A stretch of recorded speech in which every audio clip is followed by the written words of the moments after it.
Hello everyone. Welcome back to AI फार्माटी। तो चलिए आज से हम लोग शुरू कर रहे हैं 30 डेज एक्सेल सीरीज का day 1, introduction to Microsoft Excel. सबसे पहले हम लोग समझते हैं कि व्हाट इज एक्सेल। एक्सेल क्या होता है? A powerful spreadsheet tool. Microsoft Excel is a software program developed by Microsoft that uses spreadsheet to organize number and data with formulas and function। Microsoft Excel जो है ये एक software program है जो कि डेवलप किया गया माइक्रोसॉफ्ट के द्वारा, और इसे हम लोग जनरली स्प्रेडशीट बनाने में यूज़ करते हैं।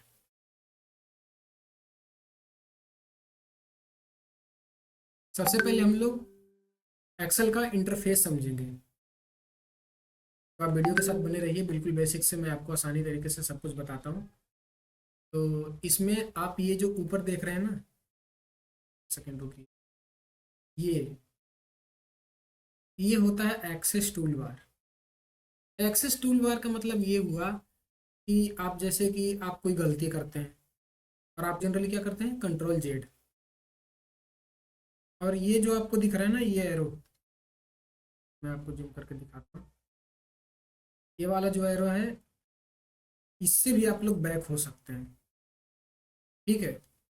और ये एरो जो है, वो अगर मान लिया जाए कि आप एक दो बार ज़्यादा मतलब कि पीछे चले गए एक दो स्टेप, तो उसके लिए ये होता है, ये आप इस पर क्लिक करके फिर से वापस उसी स्टेप में आ सकते हैं। तो ये अपना हुआ क्यूब टूल बार, और इस पर आप जो भी आप डाटा उसमें एंटर किए हैं उसको आप सेव कर सकते हैं, ठीक है। चलिए आगे बढ़ते हैं। ग्रिड। ग्रिड मतलब होता है कि the main workshop made up of rows and column where you input your data.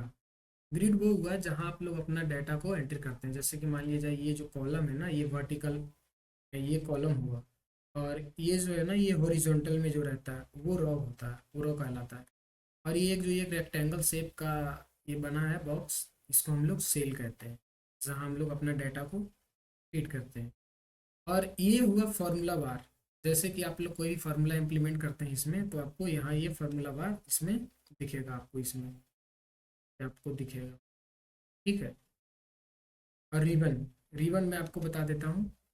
Ribbon ये होता है, ये आप यहाँ देख रहे हैं जो file, home, insert, layout, formulas, data, review, ये जो लिखा हुआ है ना, ये रिबन कहलाता है।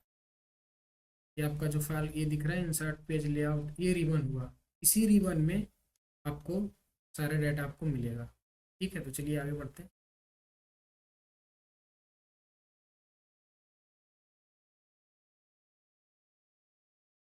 ये आपको मैंने बता दिया, core building blocks, row column, cell, worksheets. Basic formula आपको हम बताएंगे। जैसे कि मान लीजिए कि आपको कोई एक डेटा शीट बनाना है, और आप एक क्लास का डेटा शीट बनाएं कि हाँ, स्टूडेंट्स के रिजल्ट का डेटा शीट बनाना है, जिसमें कि आपको किस स्टूडेंट्स को कितना मार्क्स मिला और आपको उसको टोटल करके लिखना है।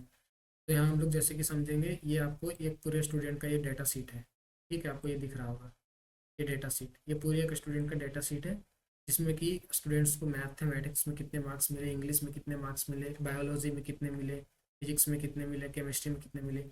ये पूरी डाटा को हम लोग जब ये टोटल मार्क्स करेंगे ना, तो यहाँ हम लोग फॉर्मूला इम्प्लीमेंट करते हैं, तो वो मैं आपको वीडियो को मैं बताऊँगा आगे। Visualising data. विजुअलाइजिंग डाटा मतलब ये हुआ कि आप लोग कोई डाटा बनाएं और उसको आप विजुअल फॉर्म में देखना चाहते हैं, पाई चार्ट में, बार चार्ट में, लाइन ग्राफ में, वो भी आप एक्सेल में देख सकते हैं। हाँ, और मोस्ट इम्पोर्टेंट क्वेश्चंस। अगर आपको ये सीरीज देखने के बाद कोई भी प्रॉब्लम आती है या कोई भी डाउट या कोई भी क्वेश्चन आता है, तो आप कमेंट बॉक्स में लिखिएगा, मैं उसको आपको अगले वीडियोस में नेक्स्ट डे में आपको उसको एक्सप्लेन करूंगा, ठीक है। तो thank you for exploring the basic Excel. चलिए शुरू करते हैं एक्सेल डे 1 का सीरीज। बस आप पूरी वीडियो में बने रहिएगा, एकदम आपको इजीली वे में सारी चीज़ें समझ आने वाली है। बस आप वीडियो के साथ बने रहिए, ठीक है। तो सबसे पहले अगर हम कोई भी डेटा बनाते हैं, तो कोई भी डेटा बनाने के लिए हमको सबसे पहले पेज सेटअप करना बहुत ज़रूरी है। अगर हम पेज सेटअप नहीं करते हैं ना, तो फिर हम उसको बाद में अगर प्रिंटिंग के लिए जाते हैं, तो प्रॉपर पेज सेटअप नहीं रहता है, तो फिर वो कट जाता है।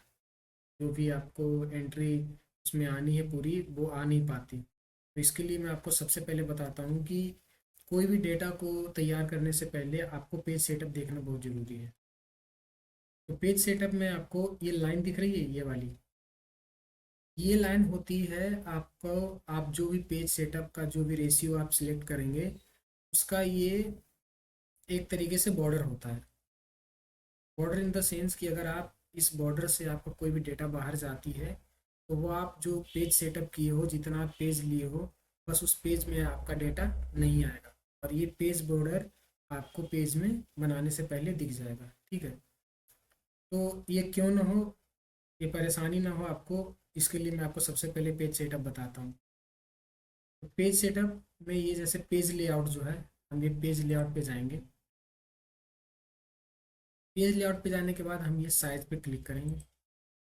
साइज पे क्लिक करने के बाद आपको कौन सा पेज लिया है, ये मैंने पहले से A4 ले रखा है, आपको जिस भी पेज का ज़रूरत होगा आप अपने हिसाब से सिलेक्ट कर लीजिएगा, तो मैंने A4 ले रखा है। और ये हो गया ओरिएंटेशन। ओरिएंटेशन मीन्स आपको कैसे रखना है, पोर्ट्रेट में रखना है, वर्टिकल फॉर्म में पेज को रखना है, या लैंडस्केप में हॉरिजॉन्टल फॉर्म में रखना है, उसके लिए है ये। ठीक है, तो आपको जैसे भी रखना है आप रख लीजिएगा। उसके बाद ये है पेज का मार्जिन। अब आप देखिएगा कि अगर आप मान लीजिए कोई डेटा शीट बनाते हैं और आप चाहते हैं कि आपका एक जो प्रॉपर पेज रेशियो होता है ना, उसी पेज रेशियो में आपको आपकी डेटा रहे, तो आप पेज रेशियो को पहले से सिलेक्ट कर लीजिएगा। ये 3 पेज रेशियो पहले से रहती है, नॉर्मल, वाइड और नैरो। ये पहले से आपको सेट मिलेगा, जो कि ज़्यादातर मैं तो नैरो यूज़ करता हूँ। अगर आपको कस्टम मार्जिन करना है तो आप यहाँ से क्लिक करके कस्टम मार्जिन कर सकते हैं अपने हिसाब से, चारों तरफ से जो भी आपको चाहिए वो पेज सेटअप आप वो पेज सेटअप आप अपने हिसाब से ले करके और उसके बाद आप ओके कर दीजिएगा। ओके करने के बाद आपको मैं बताता हूँ, आप लोग जनरली क्या करते हैं, ये पूरी पेज को सेट करके हेडिंग डाल देते हैं, और उसके बाद जब आप इसमें डाटा सेट करते हैं तो आपको वो डाटा सेट करने के बाद पेज बॉर्डर से बाहर चला जाता है। तो हेडिंग देने से पहले आपको जो भी डेटा शीट बनाना हो, जैसे मान लीजिए कि आपको किसी एक क्लास की डेटा शीट बनानी हो रिजल्ट की, ठीक है, तो आप सबसे पहले क्या करेंगे, आप सबसे पहले करेंगे सीरियल नंबर। आप सबसे पहले उसका सीरियल नंबर लिखेंगे। ठीक है, उसके बाद उसका नाम लिखेंगे। ठीक है, उसके बाद उसका फादर नेम लिखेंगे, फादर्स नेम। ठीक है, उसके बाद आप उसके मैथमेटिक्स में कितने मार्क्स आए वो लिखेंगे। उसके बाद आप हिंदी में कितने मार्क्स आए वो लिखेंगे। उसके बाद इंग्लिश में कितने मार्क्स आए वो लिखेंगे। लास्ट में आप उसको टोटल करेंगे। तो ये सारी चीज़ें टोटल कैसे करते हैं, उसके बाद कैसे उसमें डाटा एंट्री करते हैं, वो मैं आपको सब बताता हूँ। ठीक है, अब आप ये चीज़ देखिएगा, ये जो आपका सीरियल नंबर और ये आपका जो नेम, ये सब जो कॉलम है, ये आपको दिख रहा है। अब मान लिया जाए कि ये आपको ऐसा लग रहा होगा कि मैं आपको जूम कर देता हूँ थोड़ा सा।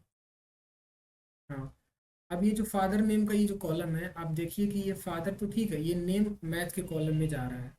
तो आप क्या कीजिएगा, ये जो दोनों के ये जो मिडिल में ये आपको ये दिख रहा है ना, ये सी और डी के ये मिडिल में ये आपको लाइनिंग, इस पे आपको क्या करना है, डबल क्लिक कर देना है।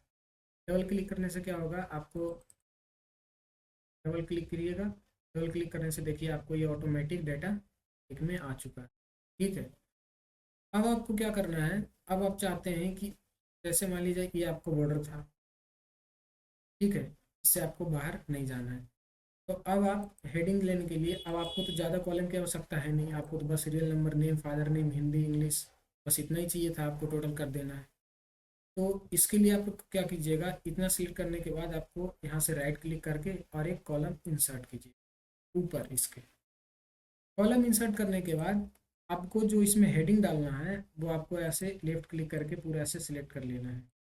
सिलेक्ट करने में आप ये बस जहाँ तक आपको रखना है, जैसे टोटल लास्ट है हमारा कॉलम, तो टोटल तक हम रखेंगे। तो ये सिलेक्ट करने के बाद हम क्या करेंगे, होम पे जाएंगे। होम पे जाने के बाद ये मर्ज सेंटर कर देंगे, क्योंकि ये पूरा एक कॉलम बन चुका होगा। ठीक है, अब इसमें आपको जो भी लिखना है, जैसे मान लीजिए मैं लिख देता हूँ ऑल स्टूडेंट डेटा, लिख दिया हमने। अब क्या करना है आपको कि अब तो ये पूरा प्लेन है, हमको इसमें क्या करना है, बॉर्डर लगाना है। तो बॉर्डर के लिए हम इसको ऐसे पूरा ऐसे अलाइन करेंगे, खींच देंगे। खींचने के बाद आपको यहाँ क्लिक करना है। क्लिक करने के बाद ये ऑल बॉर्डर जाना है। ठीक है, ऑल बॉर्डर जाने से पहले ऑल बॉर्डर हमने ये सिलेक्ट कर दिया, ये पूरे में बॉर्डर आ गया। अब आपको क्या चाहिए कि मैं इसको ऑल बॉर्डर में मान लिया जाए कि अपने हिसाब से कितना मतलब बॉर्डर का साइज ठीक रखना है, क्या रखना है वो आपको, उससे पहले आपको ये लाइन स्टाइल दिख रहा होगा। ये लाइन स्टाइल से हम कैसा रखना है, आपको कटिंग वाला रखना है या फिर आपको सिंपल रखना है या फिर बोल्ड फॉर्म में रखना है। जैसे अगर बोल्ड फॉर्म में रखना है तो यहाँ से हम ये सिलेक्ट करेंगे, उसके बाद हम यहाँ से सिलेक्ट करके फिर ऑल बॉर्डर कर, ठीक है। तो हमारा देखिए ऑल बॉर्डर आ गया ना, ऑल बॉर्डर आपको दिख रहा होगा, ठीक है। अब ये सीरियल नंबर है। सीरियल नंबर में हम जैसे एक लिखा हमने, एक लिखने के बाद अब हम प्रॉपर एक एक करके दोनों सारे चैनल में तो ऐसे करेंगे नहीं, क्या करने में तो सुबह हो जाएगा, ठीक है। तो यहाँ पे आप देखिए, चलिए मैं यहाँ पे आपको जूम करके दिखा देता हूँ, एक सेकेंड। ये मैंने जूम किया, आपको ये डॉट दिख रहा है, ये वाली डॉट, ये डॉट को आपको पकड़ के पूरा खींच देना है नीचे तक, आप ऐसे खींच देना है। अगर आप नहीं भी खींचना चाहते हैं तो इस पर आकर के आप अगर इस डबल क्लिक कर तो ये अपने आप से चला। अब देखिए आपको ऐसा लग रहा हो कि अरे ये तो ये सिंगल वन वन वन सारे रो में हो गया। तो अब इसको यहाँ पर ये क्लिक करने के बाद ये फिल सीरीज कीजिएगा। फिल सीरीज करने के बाद आपको ये पूरा आपको कॉलम सीरियल नंबर शुरू से अंत तक 1 से 11 तक आप देखिए पूरा सीरियल वाइज आ चुका है, ठीक है। अब आप इसको क्या करना है, अब आप इसको मान लीजिए आपको अपने हिसाब से सेट करना है, इसको मिडिल में रखना है या आपको लेफ्ट साइड में रखना है या आपको राइट साइड में रखना है। इस पर क्लिक कीजिए, यहाँ पे देखिए ये जो बार दिया हुआ है ना ये रिबन, ये आपको ये मिडिल हो गया, ये आपको लेफ्ट हो गया, आपको मिडिल हो गया, ऐसा करके आप अपने हिसाब से सेट कर सकते हैं। जैसे हम कोई नाम लिख लेते हैं यहाँ पे, जैसे लिख लेते हैं अंकित, ठीक है। यहाँ पे उसका फादर नेम लिख लेते हैं, मान लिया जाए राहुल, राहुल सिंह, हमने उसका फादर नेम लिख लिया। मैथ में उसको आए 10 नंबर, हिंदी में आए 10 नंबर और इंग्लिश में आए 12 नंबर, ठीक है। अब हमको टोटल करके लिखना है तो हम ऐसे ऐड नहीं करेंगे कि 10 10 फिर +12, इसको ऐड करके तो इतना नहीं लिख सकते। तो यहाँ पे हम ये कॉलम ऐसे सेलेक्ट करके हम क्या करेंगे, अल्ट इज इक्वल टू जैसे ही लगाएंगे ना तो फार्मूला अपने आप लग जाएगा। अब आप ये देखिए कि आप ये 10 10 और 12 ये तीनों का फार्मूला लग चुका है। ये तीनों फार्मूला तीनों कॉलम में ये सिलेक्ट हो चुका है, तो ये फार्मूला तीनों कॉलम में लग चुका है। अब हम यहाँ से इंटर मार देंगे। इंटर मारने के बाद देखिए यहाँ 32 अपने आप आ चुका है, आपको किसी भी चीज़ का कुछ करने की ज़रूरत नहीं है, ठीक है। और इसके लिए आपको ये ऑटो सम भी मिलता है, यहाँ से आपको sum, average, count number, max, minimum, more function, ये आपको सारी चीज़ें आपको मिलेगा।